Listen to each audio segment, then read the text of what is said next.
Let's talk about align, disrupt, rebuild, why I developed this model, and what it means for your marriage. Align, disrupt, rebuild is the result of about 15 years of clinical experience with couples where I was trying to help couples from a place of deep distress and talking, close to the brink of divorce, back to a place of stability, health, and ultimately intimacy and desire. Why intimacy and desire as the capstone of that? Because when you optimize a relationship to a point that both a man and a woman want intimacy and want sex with each other, you've got pretty much a great relationship, the one we all dream of.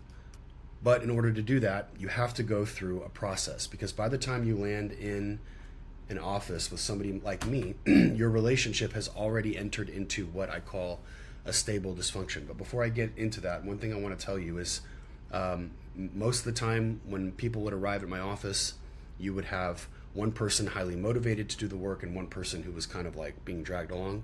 Not always the case, but one thing that I found is that if I didn't find a way to motivate the person who didn't quite see the point of all this, then it was going to fall flat every time. If you run a business and you understand if you're not present and available for that business's needs, the business is going to fall flat. Your efforts here in this in this process, regardless of whether you're a husband looking for my support or a couple, requires that same level of presence. So most couples are not, the problem is not laziness, they're not trying hard enough, they are trying without a framework. They don't know what they're doing, and it's not their fault. Most of us don't come equipped to marriage with great emotional intelligence, self-awareness, and communication skills, which are the three things we need mostly to navigate the challenges of conjoining your lives together. So early on in a relationship, most people develop bad habits. And those bad habits become invisible over time because they become the way that you adjust to the challenges that you're facing. Let me give you an example. So let's say that one of you likes, you like more physical affection, and the other one is not as, you didn't grow up in a family that was very physically affectionate. Someone who likes more physical affection and isn't getting it, has tried to ask for it, is going to become critical over time. And to avoid that criticism, because that's very uncomfortable, whoever isn't as prone to physical affection is going to start giving it, but not from a place of genuine desire, just out of obligation. And for that reason, that person is going to become avoidant. That avoidance and that criticism is what I mean by part of a stable dysfunction. This becomes something that you are used to. It's the new norm. Instead of anticipating that your wife is going to greet you at the door with a smile and a hug, what you're expecting is for her to be upset at you the moment she sees you. She also expects to hear from you that nothing she's doing is good enough. And because she's not there at the door, and because you are frustrated about that, you walk through the door and have something critical to say the first time you see her for the day. This kind of a sequence is something that many of you can connect with instantly. It is the first thing that has to change. You're going to have different ideas about what the problems are in your marriage, and trying to fix that is impossible. The first thing that we have to do is we have to align on what the issue is. Your job in that process is to come with an open mind. My job is to give you a different framework to understand what you are experiencing.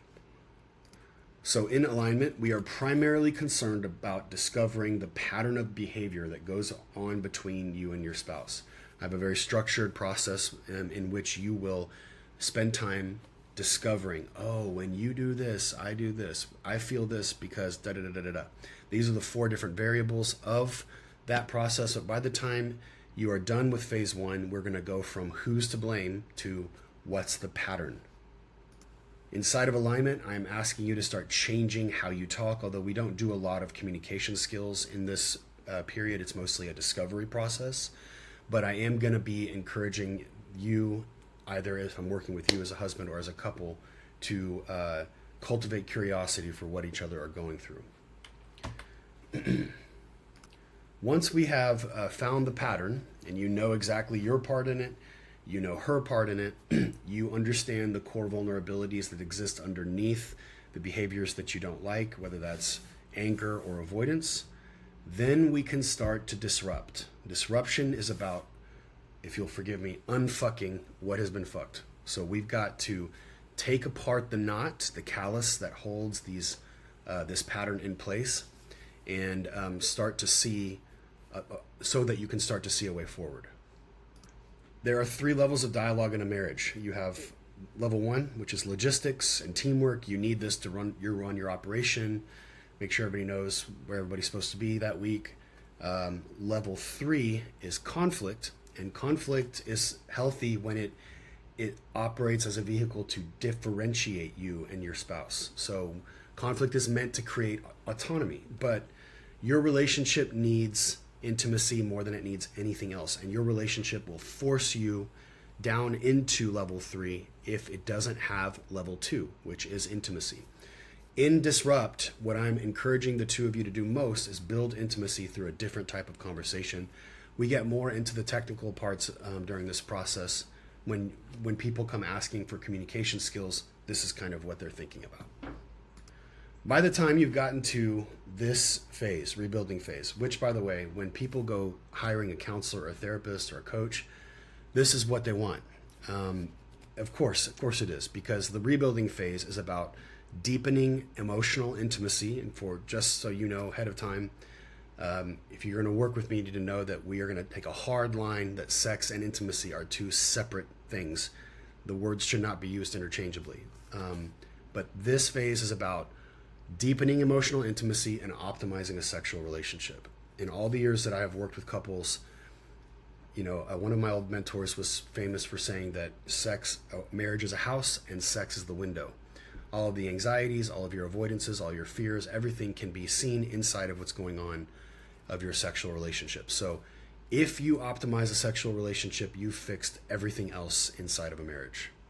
The result is going to be a marriage, not only a changed marriage, but my goal is to create self-led healers. I don't just want to change you. I want to teach you how to change, because you're going to run through seasons of life where you're going to need to come back through these steps. You're going to realize you're going to go through this and recognize so well that you're going to be able to recognize when you are out of alignment, when something needs to be disrupted, and you're going to know what conversations to have in order for that to happen, so you don't ever have to come back and talk to somebody like me again. The result of that process is going to be an insane level of depth. And the good thing about this is many of you are wanting deeper sexual relationship, for example. The depth of intimacy is directly correlated with the height of sexual passion. They directly link. So again, everything that you want to do depends on presence, it depends on intimacy. And going through these 3 steps is what you need to do to change marriage. So if you stuck around until then, I applaud you. My contact information, if you're watching this on my website, is on this page. If you're watching this through social, you can check me out on Instagram or head to my website, www.mathiskennington.com, and book a call.